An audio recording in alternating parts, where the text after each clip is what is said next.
Welcome back to A Little Bit Alexis podcast, where I am your host, Alexis Chasson. Last week, we discussed self-worth a little, explained some generational curses and generational behavior. This week, I want to jump right into some details of the generational curses that you should evolve from. From generation to generation, many of us have lacked the foundation for confidence, self-worth, and boundaries. These values were not instilled in us during our formative years. It is time to effect change for yourself and the next generation. We each possess unique qualities that we bring to the table. It is time to redefine our thought process and cultivate a better generation. Seeing unhealthy patterns in your family and deciding this is where it ends, this is where I made the change for the future generation, is extremely brave and powerful. When families have dysfunctions rolling down from generations to generations like a fire in the woods, taking down everything in its path, until that one person, which is you, has the courage to turn and face the flames. That person brings peace to the children that follow. We always speak about how we want our lives to end up, but never follow through with our dreams or compassions. I really dislike hearing the phrase, family is everything. I actually hear it all the time. I want to say this, family isn't everything. Healing is everything. The family who has caused the trauma is not allowed to participate in the healing process. Of course, no one ever wants to stop talking to their family. We all dream of having family that could see, love, and support us. But if you think about it, many of us have to set boundaries, whether that's with family, siblings, or family systems, in order to break painful patterns. Sometimes you are needed to step away to start your healing journey. We shouldn't feel baffled or shameful when it's already complicated. Let's normalize stepping away. You know, most black sheep of the family are self-healers. They break these generational curses, fear, guilt, and shame. Childhood trauma is not always caused by abuse. Sometimes trauma can look different. We all deal with different traumas in our lifetime. We are supposed to evolve and grow because of it.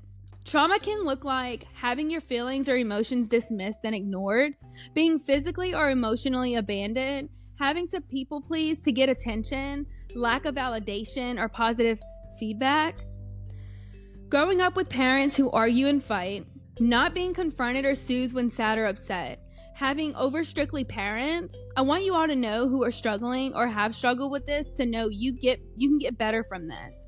This doesn't make your full story in life. Now, if you are the one saying you don't have really much childhood trauma or it's blocked out or your life was perfect, I want you to think to yourself, do you have any of these traits? Are you harsh on yourself? You have deep fear of abandonment? You suppress your feelings. You tend to doubt yourself. You are unable to regulate your emotions. You rarely say no and struggle with setting boundaries. You have people-pleasing tendencies. If you answered yes to any of these questions, you have some form of trauma.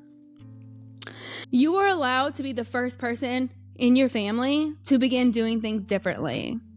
Until you heal wounds of your past, you are going to bleed.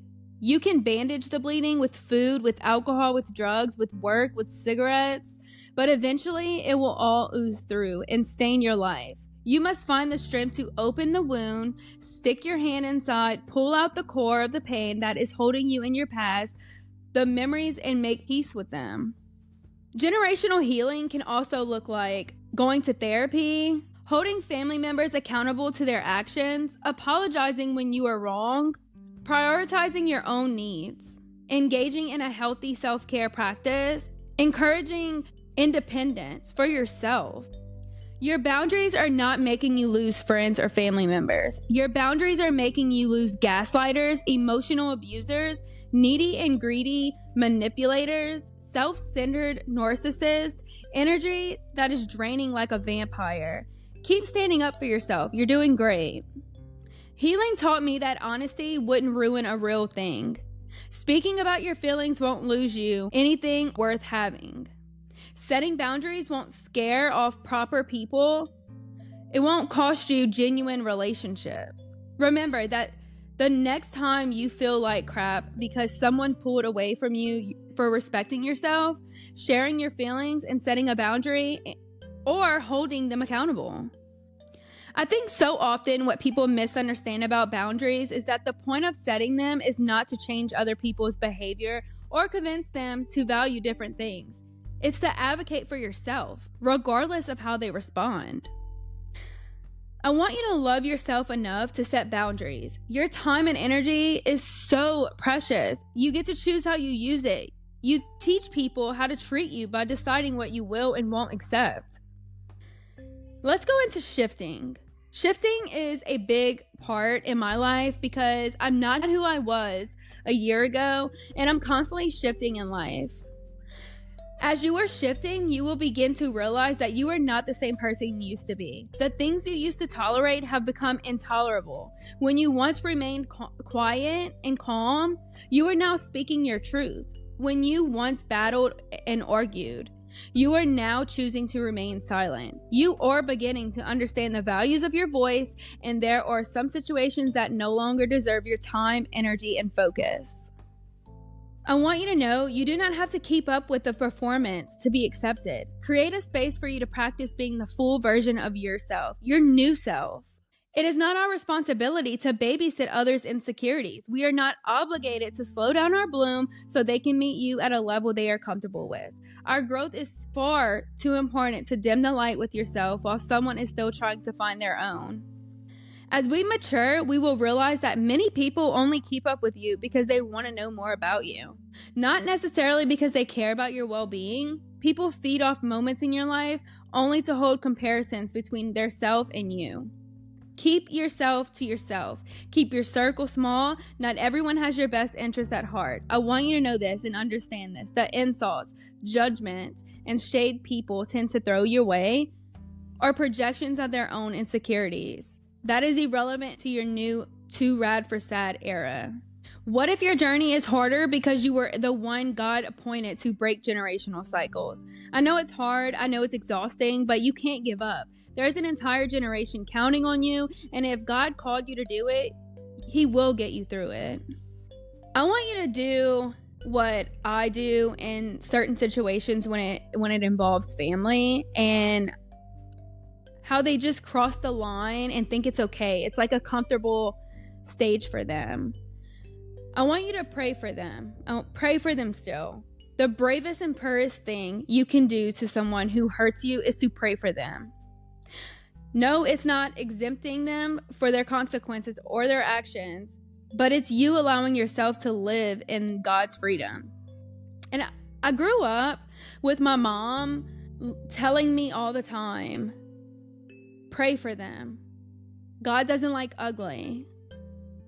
And now that I'm older, I see it. I tell my kids it. I just love that.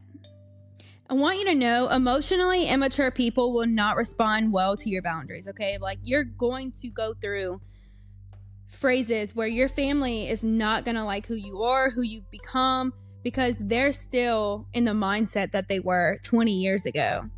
Your boundaries are not meant to please everyone. Don't be discouraged when they react negatively, blocking you, giving you the silent treatment, treating drama, or creating drama, or throwing tantrums. Your responsibility is to honor and maintain your boundaries, regardless of how others respond. Remember, it's not about their approval, but about your self-respect and well-being.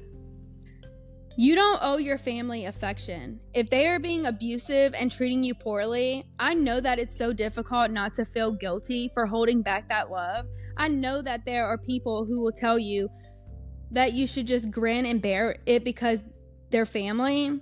People will shame you for the way you feel. People will try to convince you that wanting to take care of yourself in this way is selfish and unjustified. But the truth is that it's not your responsibility to be kind or loving to people who have constantly hurt you and mistreat you, especially when these people continue to disregard your feelings, ignore your boundaries, and refuse to take responsibility for their own actions. Just because the person hurting you is family does not make it acceptable. Family does not mean a consistent sacrifice in your emotional well-being. Stop encouraging toxic relationships with emotionally abused family members. You don't have to remain loyal to people that no longer align with your growth. When I try to explain this to people, they always say, oh, oh, but they're your family. They're only going to be around for so long. Stop this guilt trip. It takes a lot of courage to walk away from a toxic family. It's hard enough not having family. Don't make it harder by insisting everything is forgivable. It's not, and judgment only makes it harder. I want to talk a little in depth with generational curses. If you grew up in a house that all your parents did was fight and argue in front of you, and your parents got a divorce maybe at a young age, I see it so common with us millennials that we're getting married and a year later we're divorced. It's like a thing that runs in the family. Domestic violence, religious beliefs, lack of education, addiction, financial struggles. We see our parents when we were kids that, they didn't save money. They didn't put money aside. You struggled. We can break those chains. We can break those curses. What is stopping us?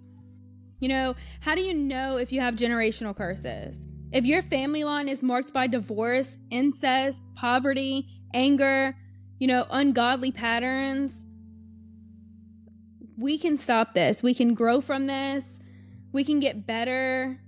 I want you to think of that. I want you to think about that for your kids now and for your future. And my new motto as I enter this 29-year era, which my birthday is next week, so I'm kind of really excited about it. It's my last year in my 20s.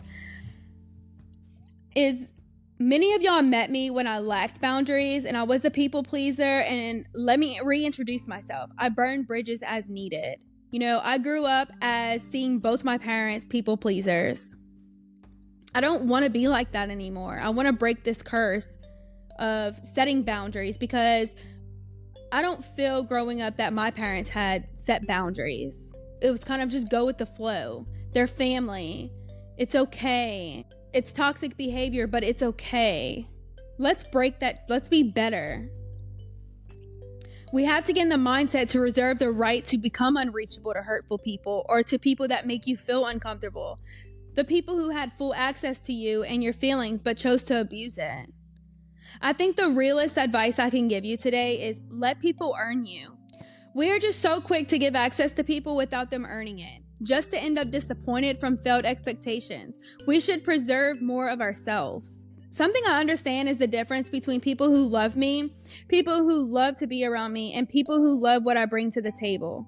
You cannot make sense to people who only comprehend things at their own level of perception. No matter how much you explain, argue, or try, save your energy. It used to bother me when friends and family didn't support me until I came across a quote that said, "You know why strangers support you more than friends and family? Because people have a hard time accepting that you guys come from the same place, yet they're in the same place." Someone once asked me, if my life was a movie, what would the audience be screaming at me right now not to do? I will not stop thinking about that. Ask yourself the same question. Are you ready to break these generational curses, be a better you, and start to enjoy a better life? That's what I want to end with today.